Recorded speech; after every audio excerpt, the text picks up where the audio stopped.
Eu quero nessa noite pensar com vocês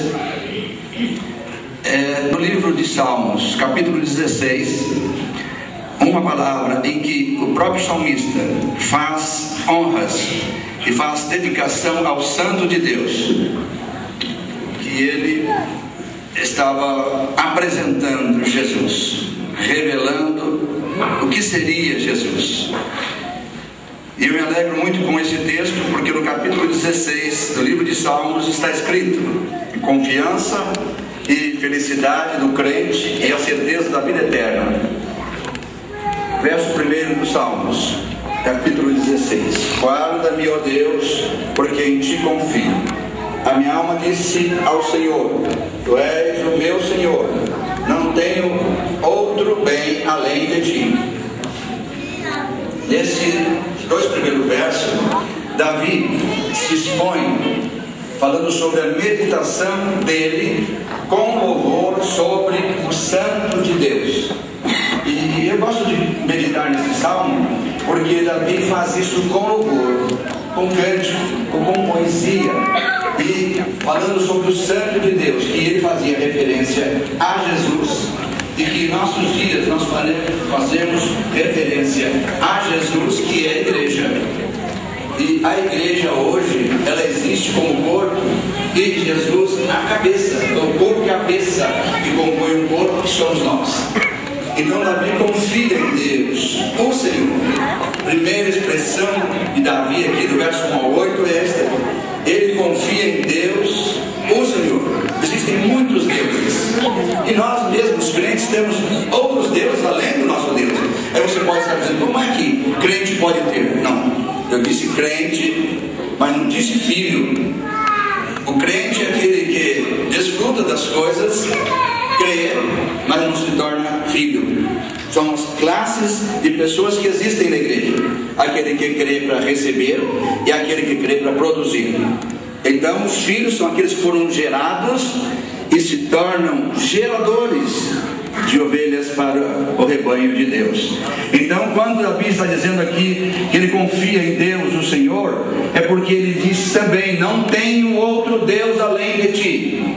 Se nós prestarmos bem atenção, nós temos vários outros deuses: o Deus casa, o Deus esposa, o Deus esposo, o Deus bens, o Deus doença. Tudo isso é Deus. E muitas vezes quando vem sobre nossa vida, nós nos voltamos para aquele Deus e ficamos falando com ele, e viramos as nossas costas ao Senhor Deus Todo-Poderoso. E o Senhor Deus Todo-Poderoso está bem atrás de nós, dizendo: vira para cá, fale comigo, eu quero te ouvir. E Davi, tendo a experiência que tinha com Deus, ele diz assim: confio em Deus, o Senhor. Sabe por que eu tenho que dizer isso, irmãos? Porque nós temos um Deus Senhor dos céus e da terra. Ele é Rei dos reis, e nós somos príncipes do seu reino. O príncipe é aquele que está colocado em primeiro lugar para ocupar o lugar do rei. Só tem um porém: o rei, nosso Deus, o nosso Pai, o nosso Senhor, ele não morre. E por ele não morrer, nós nunca vamos ocupar o lugar dele. Mas ele tem interesse em colocar os seus príncipes, os seus filhos, em reinado. Então ele levantou a igreja, e a igreja é destacada através de homens e mulheres que se preparam, que se conduzem através do saber, que é o maior bem que o homem pode investir em si mesmo. Há uma cátedra que diz: aquele que não investe no saber, não sabe o preço da ignorância. Porque o nosso valor não está no que nós temos, o nosso valor está no que nós somos. Meus parabéns. Vocês podem dizer: até aqui o Senhor nos ajudou. Mas vocês podem dizer também: não foi só até aqui, porque eu tenho ainda uma jornada muito longa. Tenho outros cursos, até o doutorado. E o doutorado final será aquele quando nós encontrarmos o justo, o Senhor, o eterno, o Rei dos reis. E assim como ele é hoje, nós seremos ao encontrá-lo. É a dádiva de termos um Deus que nos preservará da morte. Do verso 9 a 11, o parecer de Davi significa o verbo que cobre ou cobrir. Trata de proteção de nossos inimigos. Porque Deus nos fez para sermos a prova de sua existência. E aonde estamos? Deus está presente por seu glorioso Espírito, porque Ele se glorifica através de mim e através de você, por sua gloriosa palavra. Então, este parecer de Davi, em confiar em Deus que o preservará da morte, é um parecer que significa o verbo cobrir, e trata de proteção dos inimigos. Maior inimigo do homem é o próprio homem, que é a sua capacidade de realizar e que ele duvida dela, que ele não tem segurança. Ele tem tudo para poder ser, mas ele prefere ter, correr atrás do inanimado, perdendo o animado, perdendo a vida, que é o que há de mais precioso. Então, esta proteção que Davi dá tamanha significação. Esta igreja do Senhor, a arca de Deus, a arca que está aqui com conserto para as almas, ela é a representação do céu aqui na terra, através de cada um dos amados que aqui estão. Então este salmo pronuncia, sabe como é que o salmista pronunciava esse salmo, esses versos iniciais de 1 a 8? Ele pronunciava em silêncio. Ele falava bem baixinho, ainda pondo a mão na boca. Sabe para quê?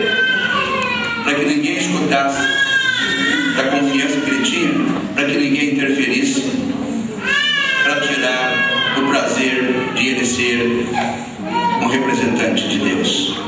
No verso 3 ainda nós encontramos Davi dizendo, ele diz aí: digo aos santos que estão na terra. Então, quando ele está dizendo aqui, aos santos que estão na terra, é os ilustres em quem está todo o meu prazer. Quem são esses santos? Quem são esses ilustres? Nós que nos destacamos como filhos de Deus. Todo mundo diz aí fora se ouve dizer, todos são filhos de Deus. Não, são criaturas de Deus. Antes de nós aceitarmos Jesus, também éramos criaturas. Mas no momento que aceitamos Jesus como Salvador, nós nos tornamos filhos de Deus, herdeiros da vida eterna, tendo a mente de Cristo, tendo a palavra de Deus como porção eterna, e ela nos garantindo vivermos eternamente com Jesus. Então, Davi não só se deleita em Deus, esta dádiva da parte de Deus. Encontramos aí também no verso 7, quando o salmista diz: louvarei ao Senhor que me aconselhou, até o meu coração me ensina de noite. O salmista bendiz ao Senhor na noite sem sono. Para quê? Para aprender a resolver os problemas difíceis continuamente diante de mim. Por isso ele está à minha mão direita, nunca vacilarei. Ele, o Senhor, está à nossa direita, e nunca vacilarmos é que o Senhor está à destra. Ele está à destra do Pai, mas está à nossa destra, do nosso lado, que não é do lado de fora, do lado central, na parte mais importante na vida, porque Ele quer conduzir os nossos princípios, conduzir nossos sonhos, nossos pensamentos. Ele quer ter liberdade para agir. A vida de Jesus, esta vida gloriosa que está inserida no contexto que Paulo nos dá lá em 1 Coríntios capítulo 11, verso 23, porque eu recebi do Senhor o que também vos ensinei, que o Senhor Jesus, na noite em que foi traído, tomou o pão e, tendo dado graça, partiu e disse: tomai e comei, este é o meu corpo que é partido por vós, fazei isto em memória de mim.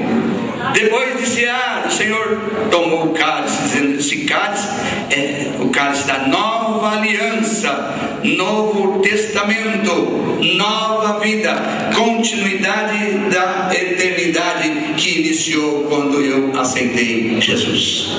Então este sangue nos purifica de todo pecado. Esse sangue é a força maior que Deus nos dá para podermos dizer para Satanás: Satanás, você não tem direito nesse sangue, mas eu tenho, porque este sangue está em mim, porque o sangue de Jesus Cristo, o Filho de Deus, me purifica de todo o pecado. E quando Deus olha lá de cima, aqui para a terra, e vê a sua igreja, Ele não vê nenhum de nós, mas Ele vê o sangue do seu Filho sobre nós, porque é pelo seu sangue, é pelo seu sangue, é pela vida que Jesus deu por nós, que nós existimos, que nós vivemos e teremos continuidade nesta vida, porque Ele, Jesus, continua com o poder do seu nome, poder da sua palavra e o poder do seu sangue, nos libertando continuamente e dizendo para Satanás: alguém morreu por mim, eu tenho um novo dono, ele já te venceu, Satanás, você está derrotado, mas eu sou vencedor, porque ele já venceu por mim. Finalmente, irmãos, temos que dizer o que o salmista diz no verso 9: portanto, vai acabar, menos para a igreja, porque ela já iniciou na eternidade. Para nós, Jesus já abriu a porta do céu. Vivemos agora em defesa daqueles que precisam entrar pela porta do céu.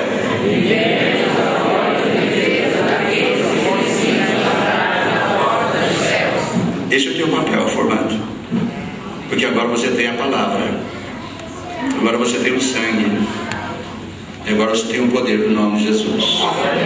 O papel que você tem que desenvolver é viver em defesa daqueles que precisam ser salvos, e esta salvação é pela graça, a graça encontrada no coração de Deus, para trazer o homem velho para novo e novo na filiação divina pós-pecado. Far-me-á as veredas da vida, na tua presença há abundância de alegrias, a tua mão direita há delícias perpetuamente.